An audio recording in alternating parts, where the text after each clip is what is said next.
Hey guys, Battlefleet Gothic 2 came out recently, and I decided to make a series of videos with guides on how to play different factions in multiplayer.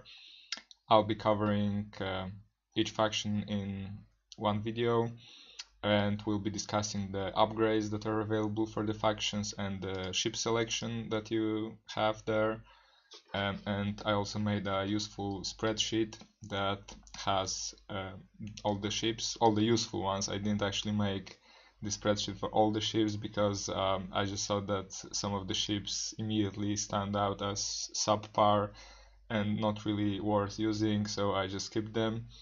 And it has the basic values for all those ships, and then it calculates the value per cost, like effective hit points per cost, damage per second per cost, turrets per cost, and troops values per cost.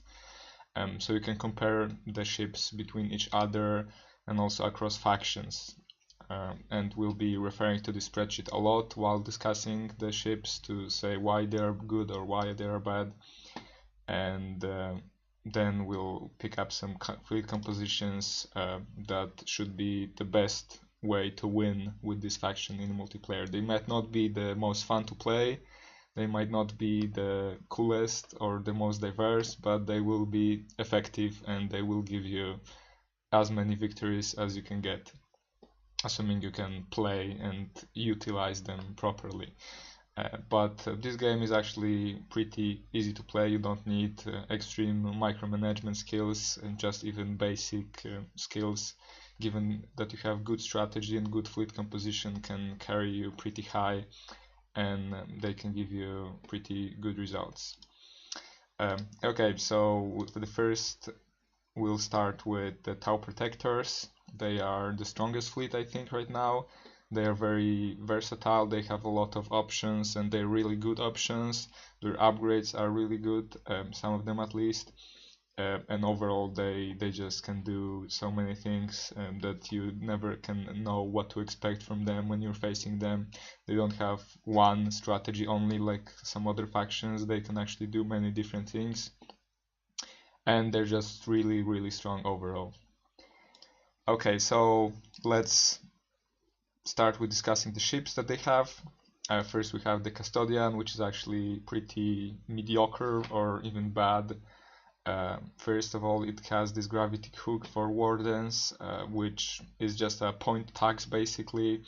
It's really expensive, and wardens are not really good escorts. Castellans are pretty much better in every single way to wardens, so you never want to take them. So this gravity hook just does nothing but force you to take wardens when instead you would prefer to just not have this hook at all and take Castellans instead. And the same for some other ships that have these hooks. Though this is a really weird thingy because it's actually cheaper to take, for example, if you compare this Borkan to the Satsia, Borkan has this gravity hook that gives you 2 wardens, but it's actually cheaper to just take the Sasia, which has better weapons, and then take 2 of those wardens manually, since this will be cheaper. So if you take like that, it's gonna be 186 points, and if you just take this one, it's gonna be 193. So the gravity hooks are just like completely pointless right now, and they actually hurt you instead of giving you those ships as at a discount like they're supposed to.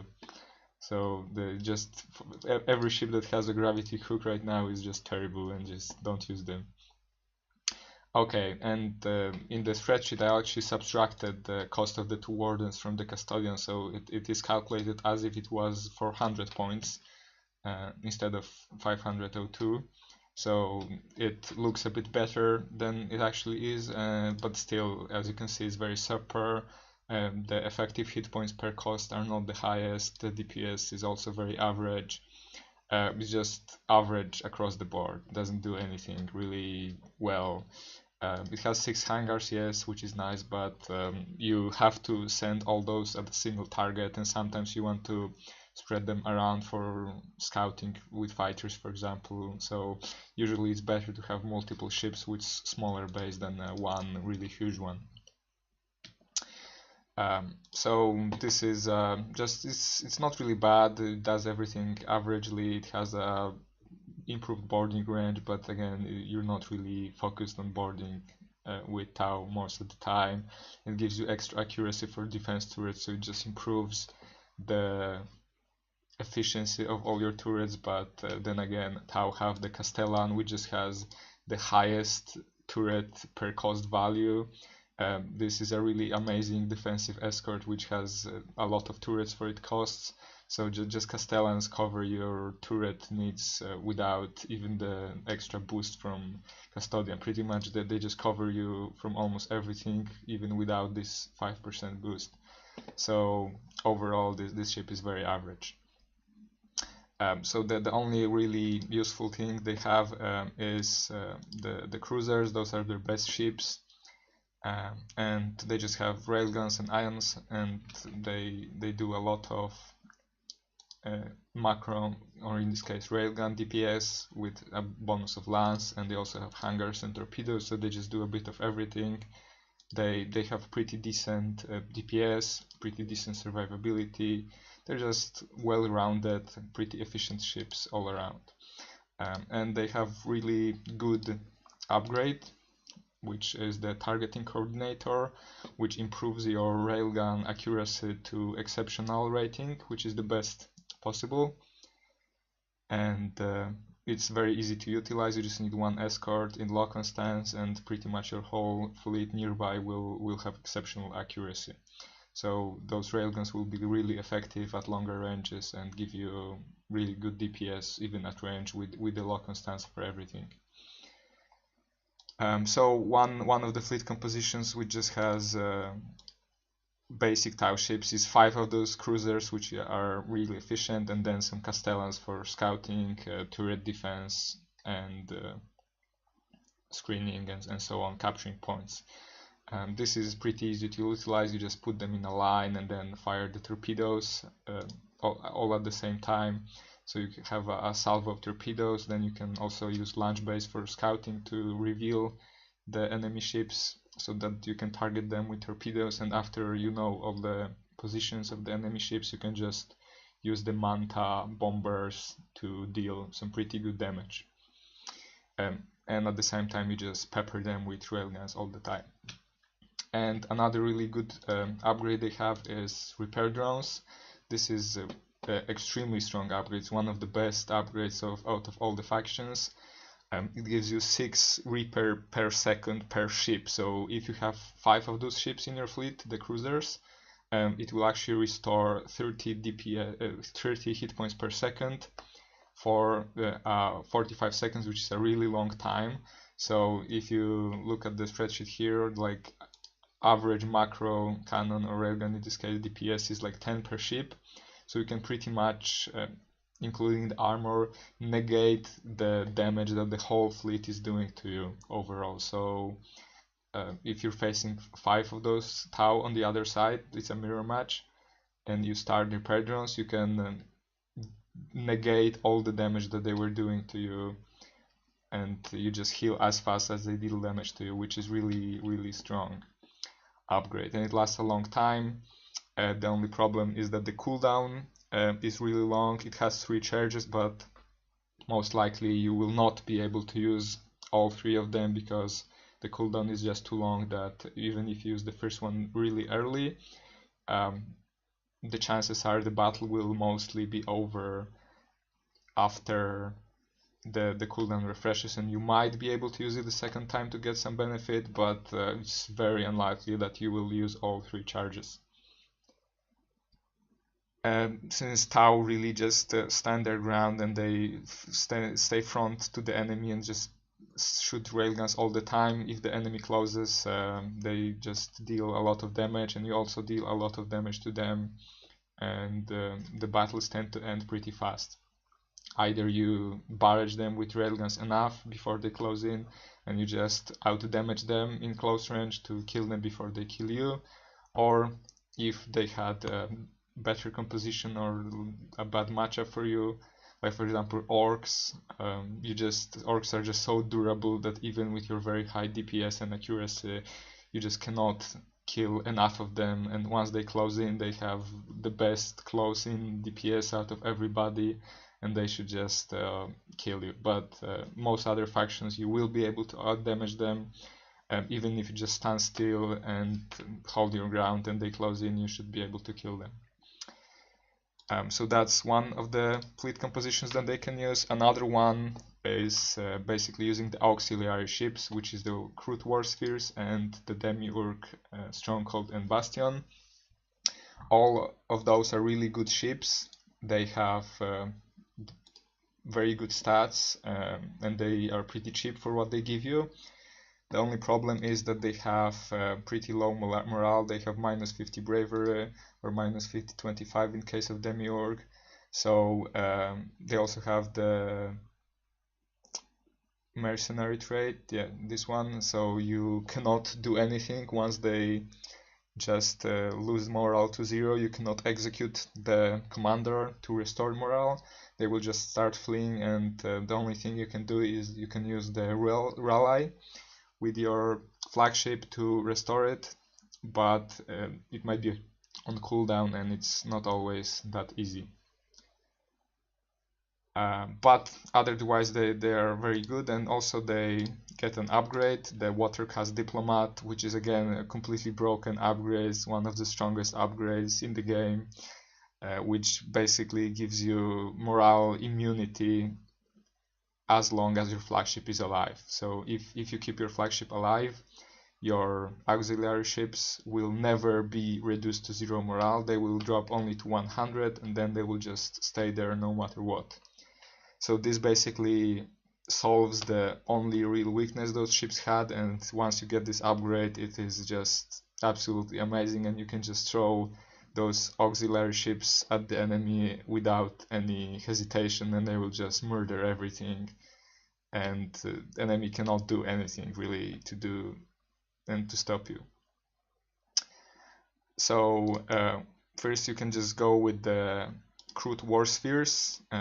Basically the composition is you just take a light cruiser as your flagship, since it can use running silent.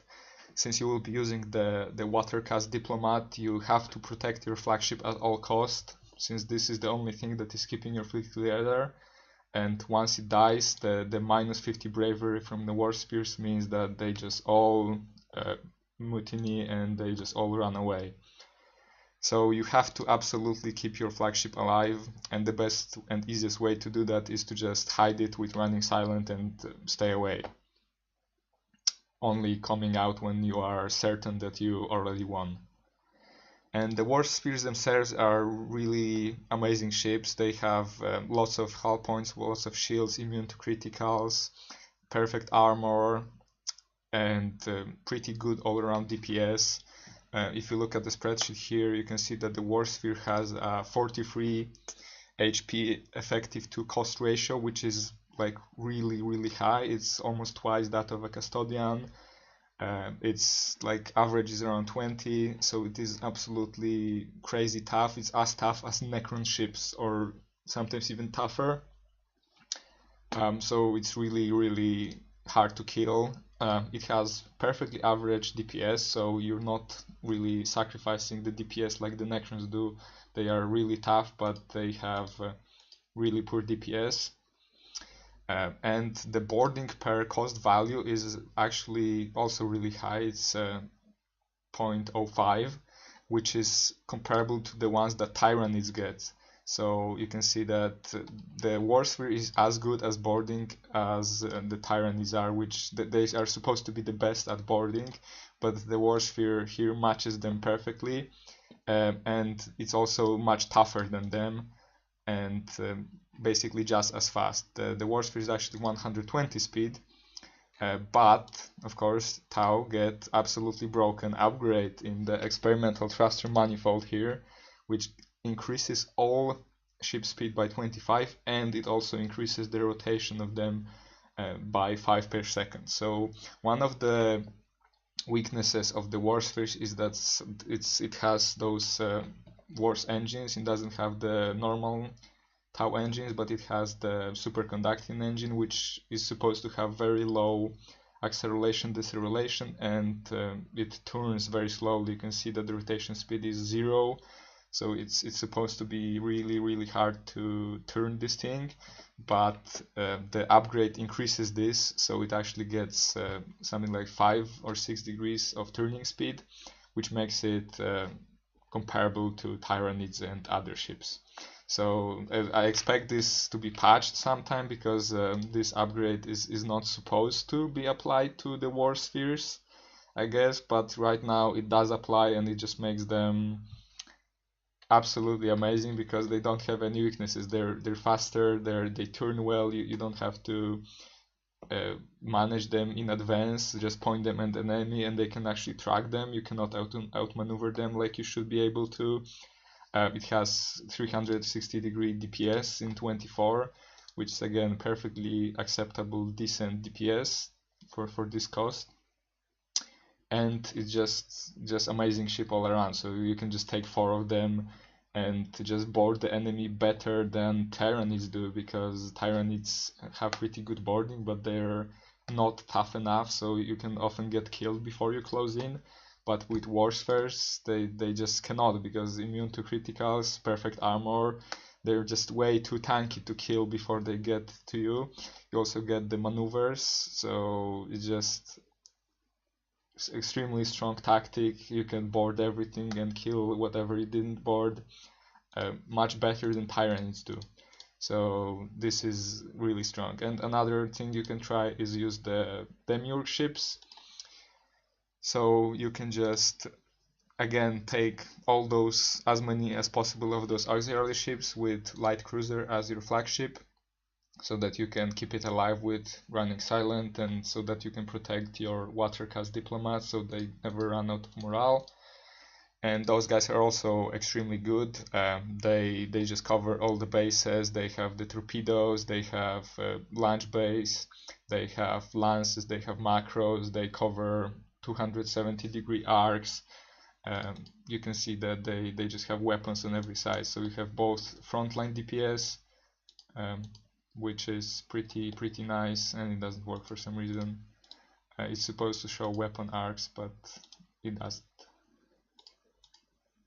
Yeah, I guess it's just something's broken here. Anyway, those are really good all around, and both the Stronghold and Bastion have pretty good survivability. They have pretty good DPS per cost, and also they have the really awesome cutting beam, which just has extremely high DPS. It is armor ignoring, so you are dealing in a perfect circumstances 840 damage ignoring armor, so you can just straight up kill light cruiser or heavily damage a heavier ship with a single one of those, and you have 4 of those. So you can just, if you focus all 4 on a single target, you can just insta kill a heavy battleship or pretty much anything that you want, and there is like nothing that the enemy can do. They can try to get away, but if they spend their movement abilities, or in some cases they might even not have any movement abilities, you can just completely wreck them with 4 of those beams. Those are extremely strong, and on top of that you get torpedoes and macros and just everything. Again, the only weakness is the low bravery and mercenary trait, but that is not an issue with the upgrade. So you can either take 4 demiurges, or you can take 2 strongholds and a demiurge, and you fill the rest of the points with castellans. And also this is a funny fleet composition because it comes out to exactly the point limit, so you're not even wasting any points. So this is just absolutely perfect fleet composition. And the same way with the generic Tau fleet, it also is perfectly using the fleet capacity. So they just are perfect in every way. Tau have basically no weakness, and they're just way stronger than everybody else. And yeah, let's discuss the other upgrades. So you almost always want to be taking the thruster manifold and the watercast diplomat. But if you're not running any auxiliary, so you're running just the basic Tau cruiser fleet, you switch that to the targeting coordinator. And the other upgrade is up to you. You can use the disruption bomb if you want to get rid of shields easily, or you can use statis to get some space. Like if the enemy is charging straight at you, you can just put statis between you and the enemy, so they cannot go simply towards you, they have to go around, which gives you more time to shoot at them from range, where you should have an advantage. August disruption is pretty useless. Multi-spectrum probe is also not useful at all, because in most fleet compositions you will have launch base, the cruisers have launch base, the demiurge have launch base, so you can just scout with the fighters instead. I guess if you take the 4 crude spheres, those do not have any launch base, so in that case you might consider taking this, since others are not that useful. It might be good. The railgun is just not really good. It's only 100 damage, which is basically nothing considering how big the fleets are, and you may get like 2 of those off before the enemy closes in, so it's just completely useless. And the void shield is also not really good, since those are the best on flagships that are huge battleships, but you'll be using a smaller cruiser or light cruiser fleet as your flagship, so you will not be able to really use this upgrade. So the repair drones are just the best, and aside from that, just take whatever. And here we have the navigational shields, which are not really useful, since the demiurge ships have asteroid adaptability by default. Sensor range again is not really useful for anybody, because it only increases identification range, not the detection range.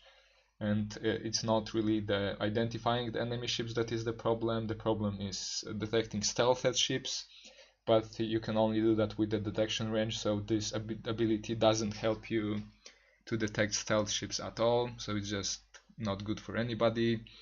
Seeker turrets, again, this is if you have a big flagship, because you need a lot of turrets to utilize this, but your light cruiser doesn't have enough. Lens counting, this is just not good for anybody. Even if you have Custodian as your flagship, the Custodian only has, like, I don't remember, 4 DPS for, actually it has 2, yeah, so you get 2 DPS of ion cannons and the rest is railguns, so you get a range upgrade for a whooping 2 DPS ion cannons, which is just, why would you do that? If it also increased the railgun range, then it might be useful, but just for ion cannons it's completely useless. Strobe field, this is not really good. I mean, you're not really supposed to maneuver or do stuff like that, because you just wait for the enemy to close into you. All your weapons only shoot forward, and you have shields which increase your forward armor. So if at any point you are turning your back to the enemy, you're just you're not fast enough to run away like Eldar. So this just is never useful, really. Emission dissipator, this is kind of okay if you really don't have anything else better, but you have those amazing upgrades that are just so much better that there's no reason to take it. And the Fire Warriors, again, this is only for flagship, and yeah, you're not really using big flagship, so there's no point. I guess if you have Custodian, it's supposed to be good, because Custodian has the extended boarding range, but again, it's not really worth it even then.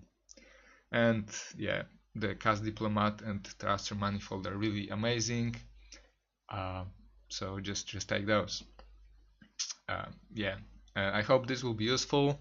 This is my first video, hopefully more will come, and if you want to see more of those videos, please subscribe. These early subscribers really help out a lot, so you can make a real difference if you like the content and want to see more of it. See you guys for the next video soon, I hope.